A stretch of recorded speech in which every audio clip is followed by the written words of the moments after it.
তিব্বতের আধ্যাত্মিক নেতা, বিশ্বজুড়ে অহিংসার প্রতীক দালাই লামা। কিন্তু আপনি কি জানেন কেন এই শান্তির মানুষটি নিজের মাতৃভূমি ছেড়ে ভারতে আশ্রয় নিয়েছিলেন? আজ জানব তার রোমাঞ্চকর ও সংগ্রামময় জীবনের অজানা অধ্যায়।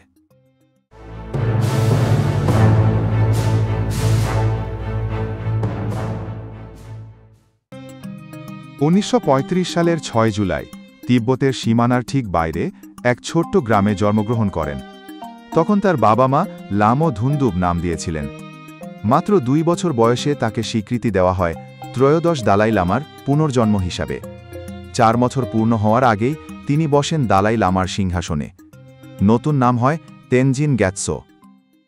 1950 সাল সদ্য প্রতিষ্ঠিত চীনের কমিউনিস্ট সরকার তিব্বতে সেনা পাঠায়। দালাই লামা তখন মাত্র 15। তিনি রাষ্ট্রীয় দায়িত্ব নেন। 1951 সালে চীন একটি চুক্তির মাধ্যমে তিব্বতকে নিজেদের অন্তর্ভুক্ত করে নেয়। কিন্তু দমনপীড়ন, সেনা উপস্থিতি ও তিব্বতীয় সংস্কৃতির ধ্বংস তখনই শুরু হয়। 1959 সালের 10 মার্চ অপহরণের আশঙ্কায় তিব্বতের রাজধানী লাসা জুড়ে শুরু হয় গণবিক্ষোভ। চীনা সেনারা চালায় বর্বর অভিযান।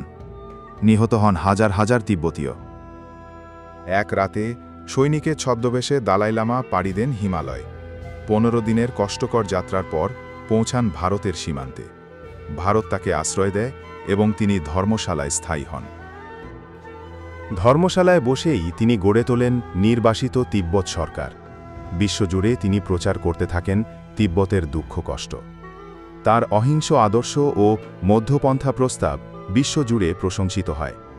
তবে অহিংস অবস্থান বিশ্বে প্রশংসিত হলেও কিছু তিব্বতীয় মনে করে তিনি চীনের প্রতি খুব নরম। 1989 সালে অহিংস সংগ্রামের জন্য তাকে দেওয়া হয় নোবেল শান্তি পুরস্কার। তিনি দেখা করেছেন পোপ জন পল, ডেজমন্ড টুটু, এমনকি হলিউড তারকাদের সঙ্গেও। তবে বিতর্ক এড়াতে পারেননি। 2023 সালে একটা ভিডিওতে শিশুদের সঙ্গে আচরণ নিয়ে সৃষ্টি হয় সমালোচনা, যার জন্য পরে ক্ষমা চান। চীন দালাই লামাকে এখনও দেখে বিপজ্জনক বিচ্ছিন্নবাদী হিসেবে। 2025 সালে 90 বছর পূর্ণ হওয়ার পর দালাই লামা নিশ্চিত করেন তার মৃত্যুর পর উত্তরসূরি থাকবেন। তিনি বলেন, আমার মৃত্যুর পর একজন উত্তরসূরি থাকবেন। তবে সেই উত্তরসূরি চীনের বাইরে মুক্ত বিশ্বে জন্ম নেবেন। কিন্তু চীন দাবি করছে পরবর্তী দালাই লামাকে তাদের অনুমোদন পেতে হবে। এই নিয়ে উত্তেজনা এখন চরমে। কিছু সমালোচনা থাকা সত্ত্বেও আজও দালাই লামা তিব্বতের আশা, সংস্কৃতি ও অহিংসতার প্রতীক।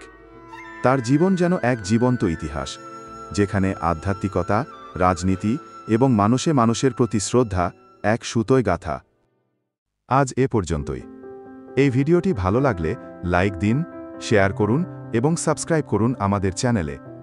এমন আরও ইতিহাসের গল্প জানতে আমাদের সাথেই থাকুন।